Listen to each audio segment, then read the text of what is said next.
quatrième argument militant pour la mixité sociale, c'est ce qu'en Angleterre, on appelle les key workers.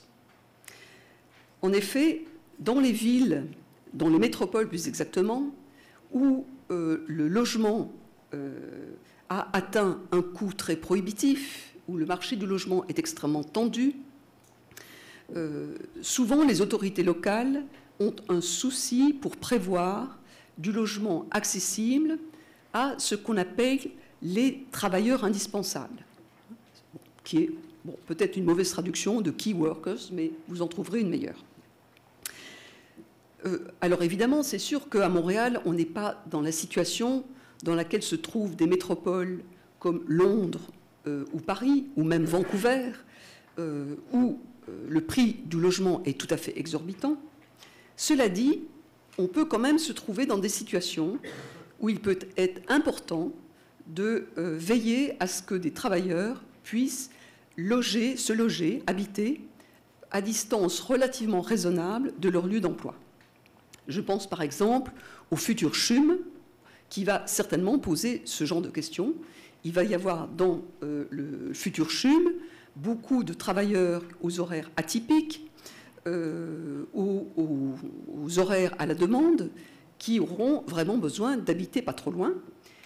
Et on peut très bien faire un raisonnement un petit peu similaire pour des bassins d'emploi qui sont plus proches de Griffintown, du côté de la cité du multimédia ou du côté du reste du centre-ville. Donc, je trouve que ce n'est pas une mauvaise idée de réfléchir à l'opportunité de fournir à des travailleurs qui sont dans des emplois, dans des quartiers pas trop éloignés, la possibilité d'habiter à distance raisonnable de leur emploi. Cela dit, ce n'est pas une raison pour mélanger les différentes populations de statuts socio-économiques très différents à très petite échelle. Il faut faire ça avec prudence, et à Montréal, je pense qu'on a plusieurs exemples relativement réussis de ce point de vue. Je pense par exemple à la première phase des Shoppingus, qui est tout à fait intéressante à cet égard-là. On pourrait y revenir, si vous voulez, dans la discussion tout à l'heure. Il ne faut jamais oublier qu'avoir à très forte proximité des populations qui sont très différentes de nous sur le plan du statut socio-économique, c'est une épreuve et non pas nécessairement un atout pour ceux qui sont pris dans les situations. Et ce d'autant plus que la mixité des statuts socio-économiques se combine souvent avec d'autres types de mixité dont je vais parler maintenant. La mixité intergénérationnelle. En fait, beaucoup d'études ont montré que généralement les problèmes de cohabitation dans les quartiers surviennent par exemple entre des personnes âgées qui vivent seules d'un côté et puis des familles avec enfants et notamment avec adolescents. Ce type de cohabitation peut-être intergénérationnelle me semble probablement moins probable dans le quartier Griffintown pour plusieurs raisons. D'abord parce que jusqu'à présent c'est plutôt un quartier relativement jeune si on regarde les nouveaux logements qui sont construits. En plus parce que j'imagine qu'on ne va pas construire énormément de logements pour personnes âgées à l'avenir dans ce secteur-ci. Il y a déjà actuellement à Montréal une surproduction de logements pour personnes âgées.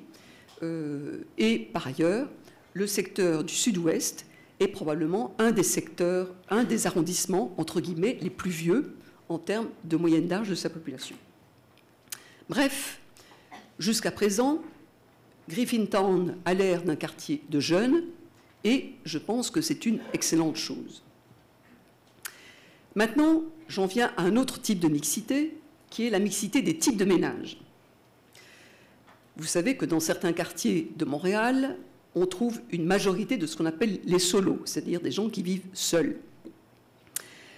Souvent, les solos ne font pas nécessairement bon ménage avec les familles avec enfants, qui se promènent avec des poussettes tanks et qui prennent beaucoup de place, comme par exemple sur la rue Mont-Royal, ça fait parfois des petites frictions. Cela dit, ce n'est pas des gros problèmes de cohabitation. Et moi, je pense qu'une des choses qu'il faudrait considérer très sérieusement à Griffintown, c'est d'attirer des ménages avec famille. Pardon, excusez-moi, des familles avec enfants. Dans le projet des bassins du Nouveau Havre, vous le savez, il y a un effort considérable qui a été mis pour attirer ce genre de famille, avec plus ou moins de succès, on verra. Vous savez comme moi que pour les promoteurs, ce n'est pas nécessairement le genre de logement qui est très rentable, mais il y a quand même des nouvelles encourageantes. Par exemple, une des coops de la première phase qui sera dans les bassins du Nouveau Havre, si mes informations sont justes, pas loin de 40% des logements auront 3 chambres à coucher et plus. Ce qui veut dire que quand même, à proximité, il y aura déjà des jeunes familles ou des familles avec enfants. Je me fais aussi, si vous voulez, l'avocate pour un projet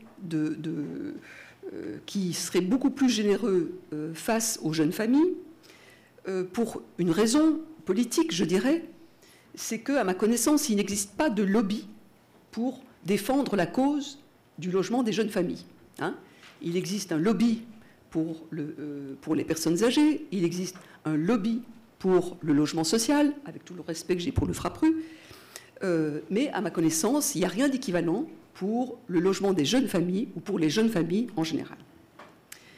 Et je trouve ça catastrophique, compte tenu de tout ce que l'on sait sur l'exode des jeunes familles en banlieue, et aussi sur tout ce que l'on sait sur l'importance des jeunes familles pour assurer le dynamisme et la qualité de la vie d'un milieu.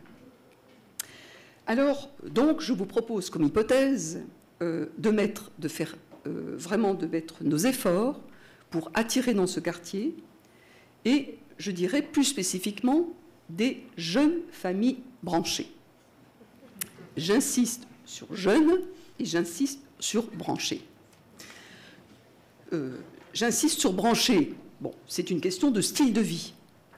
Alors, on voit bien qu'avec l'accent sur le patrimoine, avec l'accent sur le développement des activités culturelles, avec la proximité du canal, avec aussi le type d'emploi qui est autour du quartier Griffintown, je pense à la cité multimédia notamment, on voit bien que se dessine de façon un peu dominante, sans doute, un style de vie branché.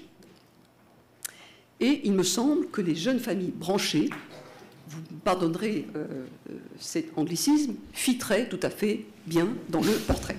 2 minutes, madame. 2 minutes, madame Germain. Juste 2 minutes. Bon, alors ça va. Ça me laisse le temps de dire qu'il y a un autre élément favorable dont mes collègues ont parlé en parlant d'histoire, mais aussi dont le directeur de l'ETS a parlé, c'est le cosmopolitisme. Vous savez comme moi qu'à Montréal, nous avons de plus en plus de jeunes immigrants très scolarisés. Et peut-être vous ne le savez pas, ce sont en général de jeunes urbains. C'est-à-dire, ce sont des jeunes qui sont habitués à vivre dans des milieux urbains denses. C'est pourquoi j'ose espérer qu'avec leur venue dans le quartier Griffintown, prendra fin le diktat « pas de famille sans mon bungalow ». Donc, je pense que les jeunes familles branchées cosmopolites, ça nous permettrait d'ailleurs de nous distinguer du plateau, qui est très branché, mais qui n'est pas cosmopolite pantoute, puisque vous n'avez que des Français et des Canadiens français.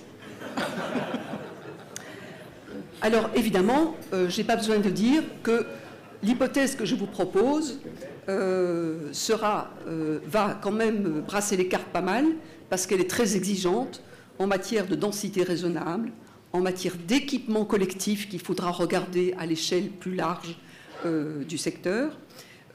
Mais je crois qu'aucune difficulté n'est à notre épreuve. Merci.